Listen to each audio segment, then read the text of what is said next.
Hello, welcome to my channel. My name's Nicole and this is Lazy Creek Homestead. Hope you stick around for a while and hit that subscribe button. You never know the love and chaos you'll find here on Lazy Creek Homestead. In today's video, we're back in the kitchen. But I brought this intro to you outside because it is a beautiful day in November here in New Hampshire. Today we're going to show you some wonderful, quick and easy pies for your holiday meal. Homemade pumpkin and homemade apple. We use store-bought crust to kind of take out a little bit of the fuss. I hope you enjoy. Alright, we've diced up our apples for our apple pie. We're going to make this simple and easy. We got about 1 cup of, we're using raw sugar, but use whatever sweetener you like. I'm going to use ground cinnamon. I'm not much of a measurer, so you kind of do this by taste, or I will write or link a recipe in the description box for you all. So a little bit of cinnamon, I say about 2 tablespoons. We're going to do about half the amount of nutmeg. And then we're going to add some vanilla extract. New bottle. I like to make homemade vanilla extract, but finding vanilla pods right now is not easy. And as you know, everything is expensive. And I'm also going to add in a dash of almond extract, just a couple. And we'll give that a stir. And we'll give our apples a stir. I'm going to preheat our oven to 350 degrees. And because these are quick and easy desserts, we are going to use pre-made pie crust. So we'll get those ready. We'll set the apples aside.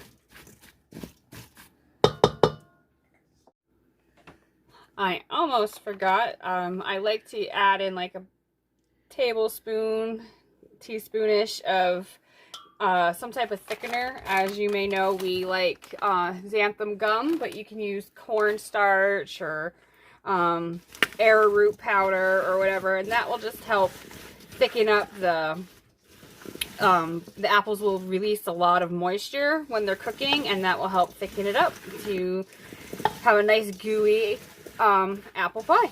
Just make sure you get that stirred in all throughout the apples. Alright, so to make this nice, quick, and easy, we're using already prepared pie crust. So we're just going to pour our apple filling into a pie crust.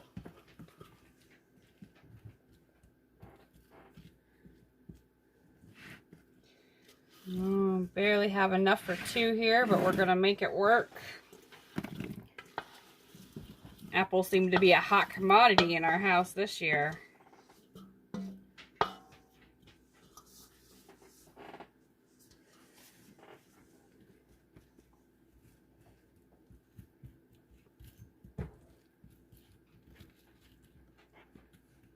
Alright, that 1 apple pie.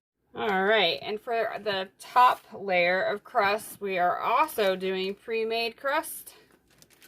And we're just going to lay that right on top of our pie, unroll it. And then we're going to take the 2 crusts and kind of try to make them meet. I'll tuck this top one underneath the bottom. And we're going to pinch them together and bake it in the oven at 350 degrees. And these are technically homemade, but very simple and easy. You can make them the night before Thanksgiving or even a couple of days before Thanksgiving and put them in the fridge or the freezer. And it is a nice balance of store-bought and homemade, and very simple and delicious dessert for your holiday meal.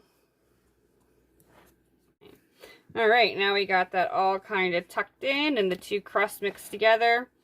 I'm not much for fanciness, but my mom taught me when we were younger. We kind of just pinch the crust.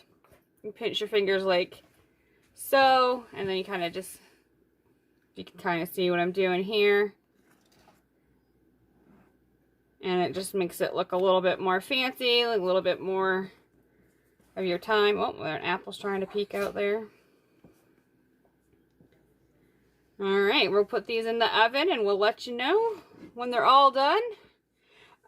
You could also store these like this and then cook them maybe the morning of Thanksgiving or the afternoon, or if you're bringing them to a family gathering, you can bring them like this and cook them at the family gathering, or however you like.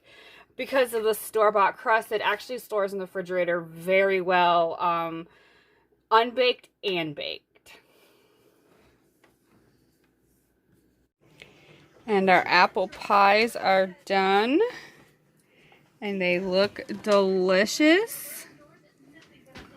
You serve them with a scoop of ice cream or a dollop of fresh whipped cream or even some of that Cool Whip. And I tell you, your family, your friends, your guests, nobody at your dinner table will be disappointed.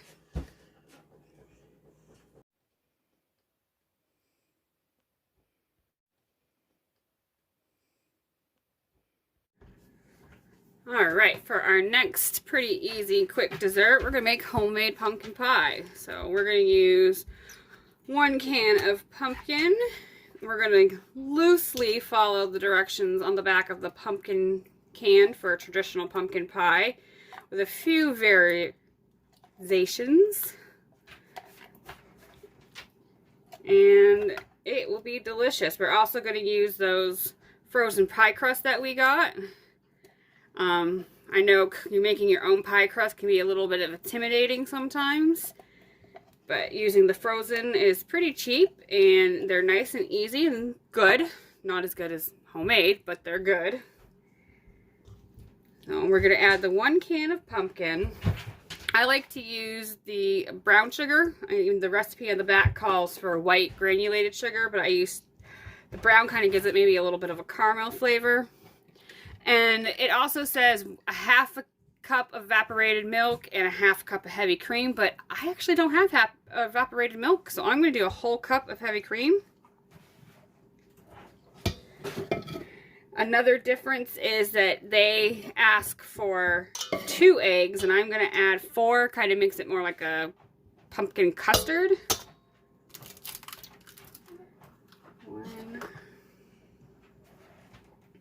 I crack my eggs in a separate dish. Even though they're farm fresh and we use them quickly, you never ever know. And you don't want to ruin your whole bowl of whatever you're making with a rotten egg. So that's how we do it.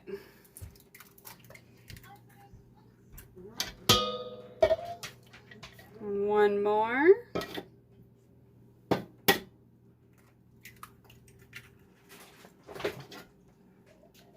There we go. And we're going to give this a whisk, incorporating our milk and sugar and eggs and pumpkin.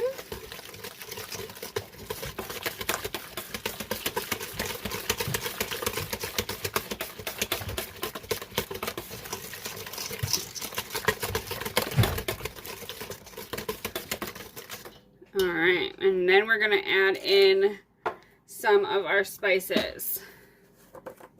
So we're going to do, I like a whole tablespoon or teaspoon of heaping with cinnamon.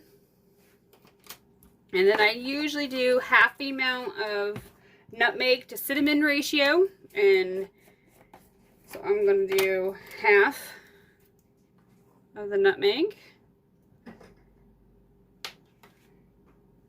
And then typically you could add some ground cloves and ginger.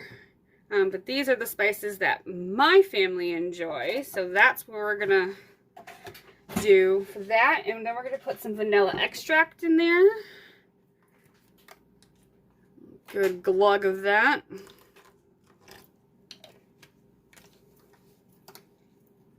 And give it a good mix. And that's it. You pour it into your pie shells and you bake it in a 350-degree oven and you watch it. I'll let you know when I take it out around how long we cooked it for. Every oven's a little bit different. You want to put your fork in when it comes out clean, or a toothpick, whatever. they're done. And it really is that simple and easy to make homemade pumpkin pie. Won't have to do any store-bought desserts this year. Alright, we got our pre-made pie crust here. I like to just poke a few holes with a fork at the bottom. It just kind of helps with air bubbles. And then we are just going to pour our pumpkin mixture into them. There we go. And because we used a few extra eggs, 1 can of pumpkin will make 2 pies in these little tin pie pans. And like deep dish glass pan, this will probably just be 1 pie per can of pumpkin. So, and this is great. I love this. A lot of people don't think they like pumpkin, and a lot of people have cloves is one of those spices. You love them or you don't. If you don't think you like pumpkin pie, try making your own and playing around with the spices. We leave the cloves out. We make this a little bit like more of a custard, that with the extra eggs, and you can play with the sweetness of it, and you just may like pumpkin pie after you make your own. We'll get these guys in the oven and we'll let you see them when they're all done. Alright, we'll check on these pumpkin pies. We're going to put a fork in the center, and that is looking pretty good. We'll try this one. Fork comes out clean. They're kind of bouncy, if you can see. And I'd say these pies are done. Alright, these pumpkin pies are out of the oven and cooled. Not the best lighting. Get at the sun here. They're a little dark colored because of the brown sugar that we used. If you used regular granulated white sugar, they'd be a little bit lighter in color. But as I mentioned before, I really enjoy the flavor that the brown sugar gives the pie. And it's simple and delicious. I really hope everybody can give this recipe a try, experiment, and see how your favorite pumpkin pie comes out.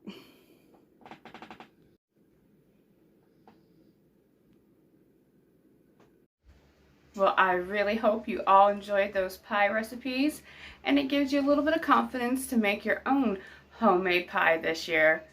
Until I see you next time, happy homesteading your way.